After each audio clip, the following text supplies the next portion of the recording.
President Zelenskyy, 90%, 100%. The U.S. Ukraine security guarantees. What number are we at right now? Well, I think look, you can say 95%, but I don't like to say percentages. I just think we're doing very well. We could be very close. There are one or two very thorny issues, very tough issues, but I think we're doing very well. We've made a lot of progress today, but really we've made it over the last month. This is not a one-day process deal. This is very complicated stuff, but I think when the president says 95, I think, could be close to 95%. Yeah, please, behind you. Mr. President, have you agreed on the so-called free trade zone on Donbass? How to separate the sites? How to make the separation line? Who will be responsible? The word agreed is too strong. I would say not agreed, but we're getting closer to an agreement on that, and that's a big issue. Certainly, that's one of the big issues, and I think we're closer than we were. Probably it's unresolved, but it's getting a lot closer. That's a very tough issue, but one that I think will get resolved. Yeah, please. We are receiving some mixed signals coming from Moscow, even after you spoke with President Putin. Can you assure us that you have received written or any formal response from them? Well, what was the issue? You have to tell me. What did they say? So they are telling that Ukraine has to give up Donbass. Just very recent statement coming out. Well, that's what they've been asking for, and there's a dispute about that. So they're going to have to iron that out. That's an issue they have to iron out. But I think it's moving in the right direction. If they reject or delay the solution or peace agreement that you try to achieve, if something doesn't happen, you mean if something doesn't happen? Yeah, go ahead. May I ask? No, go ahead. You were going to finish your question. Will there be any step that the United States be prepared? Well, we'll see. Look, we'll see. But I don't want to talk about that because I think we're getting pretty close. Yes, please. May I ask the President of Ukraine please. about territorial question? Mr. President, what is your take on Donbass status? Are you prepared to see it as a free economic or demilitarized zone? No, we spoke about 20 points plan, and I'm happy that really our team's very close to results, and I agree with President Trump that our teams worked not one day, not one week, more than 1 month, beginning from Geneva, then 2 meetings in Miami, then we had Berlin, and now we have Mar-A-Lago. So this is a very difficult question. You know our position, so it's we have to respect our law and our people. We respect the territory which we control, and of course our attitude is very clear. That's why President Trump said this is a very tough question, and of course we have with Russians different positions on it. And have you discussed referendum about? When we speak about referendum, we spoke that it's one of the key. We can have referendum on any kind of points of this plan. I said that we can use referendum like for the plan, or we cannot use referendum. It's one of the key. We can use this possibility of parliament to vote according to the law or to have referendum. Doesn't matter. This referendum, if the plan will be very difficult for our society, very difficult, of course our society has to choose and has to vote, because it's their land, the land not of one person, it's the land of our nation for a lot of generations. They'll probably have to get their plan approved by parliament or by referendum of the people. You would think that they want, I know they had a poll that it's 91% in favor of ending this war, so they want to end it like everybody wants. Russia wants it ended, everybody wants it ended, and we want it ended. I want it ended because I don't want to see so many people dying. We're losing massive numbers of people, the biggest by far since World War II. So we want to see it ended, absolutely. President yes. Trump, you said at the top that you plan to speak again tomorrow. Is that correct? I might. It depends on what happens tomorrow. If there's an additional something to add, otherwise there's no reason to. We're in the process. Jared and Steve are working very hard to get something done, and if there's something that comes up, I'd speak, but otherwise I don't think there's any reason to. In your mind, sir, what are the thorniest issues still unresolved after the... Well, I think the land you're talking about, some of that land has been taken. Some of that land is maybe up for grabs, but it may be taken over the next period of a number of months, and you're better off making a deal now. Look, let me tell you, they have been very brave. They fought very hard and continue to fight very hard and do tremendous damage. But Russia would like to see it end, and Ukraine would like to see it. And I think it's time to end. And a lot of very brave people, a lot of people that are dead right now, unfortunately, because I've said, and nobody's disputed it, that if the election weren't rigged and stolen, 2020, you wouldn't have had this war. It would have never happened. And it didn't happen for 4 years. Never was even thought to happen. And I spoke with President Putin. I got along with him very well, despite the Russia hoax, which was a total hoax. He used to say, what is going on over there? But it was a total hoax, as he knew and as I knew.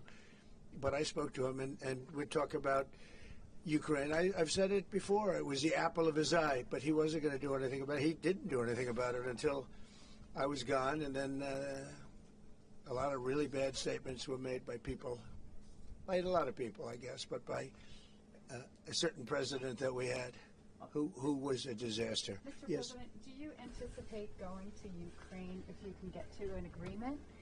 And I know I you have no said problem earlier, with doing it. You know, I have no problem with doing it. Don't anticipate it. Would like to get the deal done and not necessarily have to go. I've offered to go and speak to their parliament, and you know, if that would help. I don't know if that would help. I think it would probably help, but I don't even know if that's. You're welcome. Yeah, no, I know. Always. So I'm not sure that it would be really necessary, but if it would help save 25,000 lives a month or whatever it may be, I would certainly be willing to do that. Yeah, please. No, behind you. Where are you from? From Ukraine. Good, I had a feeling. Public broadcaster. Good. And how about Zaporizhzhia nuclear plant? Have you discussed this question? When what? Zaporizhzhia nuclear plant. Yeah, we discussed that at length today. As you know, it's in pretty good shape. It can start up immediately, almost immediately. And it's one of the things I discussed with President Putin. And they were talking about the nuclear plant. It's probably the biggest in the world, just about the biggest anywhere in the world. Can you believe that? And President Putin's actually working with Ukraine on getting it open. He's been very good in that sense. He wants to see that open. And he hasn't hit it with missiles, hasn't hit it with anything. It's a big danger to do that for everybody. But they're working together to try and get it. It can open very quickly. It's in pretty good shape. And the people there have been there for years. The people there running it. You know, they have 5,000 people in that plant. Can you believe it? I learned that today. 5,000 people. It's the biggest plant of its kind in the world. And they're working together to get it open. They could maybe get it open quickly. That's a big step when he's not bombing that plant. It's a big step. Mr. President, in the readout from Moscow, they talked about the creation of some working groups. Yes. Would be set. Can you tell us about what those working groups Sure. would entail? And also, if you wouldn't mind, what is the message that you will give to Putin when you speak to him after your meeting? So the working group is going to be composed of Steve Witkoff, Jared Kushner, General Raisin Kane, Marco Rubio, and a few other people that we're going to be putting onto it. I think Pete Hegseth should be in that working group. He knows the territory very well. He's been fantastic at what he's doing. And they may add one or two people. And likewise, Ukraine's going to have some very good people that were at lunch today that enjoyed the lunch today a lot, more than they thought, right? But do you want to say who may be on your working group? Yeah, we now, as I said, that we work with Steve and Jared. We worked our Rustem Umerov and also Deputy Minister Gislitz and also General Ignatov, and they will continue work in this group. And of course, if we will go further, and I hope that really we will have decisions in January, as I said, about all these documents, 6 documents, and of course, we will continue work on this, so they know what to do. Yes. And that working group, by the way, importantly, will also then be working with Russia, okay? Because to work with ourselves doesn't really solve much of a problem. So they'll be working with Russia. Yeah, please. President, you said this morning you weren't a deadline guy. How long do you think it'll take to get this last little bit, as you say, finished? What are we talking about? So if it went really well, you know, maybe a few weeks. And if it went poorly, longer. And if it went really poorly, it's not going to happen. That would be a shame. There's that chance also. You know, it's possible it doesn't happen. But, you know, in a few weeks we will know one way or the other, I think. But if it went really well, but it could also go poorly. I mean, we could have something where one item that you're not thinking about is a big item breaks it up. Look, it's been a very difficult negotiation, very detailed. Sonny has settled 8 wars. Some were going on for 35 years, and we got them settled in a couple of days. Some of them, one was going on for 37 years. I settled it in 1 day. But this is a very complex one. No, I think we'll get it done. I don't want to say when, but I think we're going to get it done. Yes, ma'am. Mr. President, you in the past have suggested a trilateral meeting between both Presidents Putin and Zelenskyy. Right. Is that something that is also on the docket? I see that happening, sure, at the right time. I saw a very interesting President Putin today. I mean, he wants to see it happen. He wants to see it. He told me very strongly. I believe him. Don't forget, we went through the Russia hoax together. And he'd call me, I'd call him, I'd say, can you believe the stuff that they're making up? And it turned out we were right. They made it all up. And despite that, we didn't get into wars or we didn't get into problems, but we weren't able to trade very much or any of that, which was a shame because, a lot of success could have been had by trading with Russia. They have great land, great minerals and other things, and we have things that they want very badly. But the Russia hoax, which was a terrible, made-up, fictional thing by Crooked Hillary and by Adam Shifty Schiff and bad people, sick people. They made it up. It was all a made-up hoax. But it kept us really from dealing with Russia, kept Russia dealing, from dealing with us. So, but despite that, we got along. And I don't know. I think we're going to get there. I know him very well. I think we're going to get there. Did you discuss any time, location, meeting place? Yeah, we're discussing a lot of things. Look, I was on the phone with him for almost, I guess, 2.5 hours. They're just telling me now. It's a long time. We discussed a lot of things. We didn't talk about the weather. We weren't talking about what a beautiful day it is in Palm Beach, Florida. Yes. Trump, President Zelenskyy mentioned maybe a meeting with European leaders back in Washington. Would that be in the next few weeks? Well, in Washington or someplace, yeah. These leaders that I just read, these are great people. They've spent a lot of money on helping Ukraine. And look, they're doing it for themselves also, meaning their country, because Ukraine's a very important country for them in particular. For us, it's very important. To me, it's the lives. We're thousands and thousands of miles. We're protected by a thing called the Atlantic Ocean and lots of other places, to be honest. And they're not. They're right there. But we're working together with them as we should be. But I'm doing it to save lives. We're not spending any money. Biden gave $350 billion away. And the president was nice enough to give us a contract to take out rare earth and things. So we'll see how that all works out. We have a contract. But we appreciated that. He was very good. But we'll see how that works out. But if you think about it, we're going to have... I really believe we're probably, Mr. President, by far closer than ever before with both parties. We had some times when he was close and President Putin wasn't. Then when President Putin was close and he wasn't, you saw that in the White House. But I think they both want to see it happen. Mr. President, in your conversation with... You're saying that, you've said multiple times that you want to stop the killing.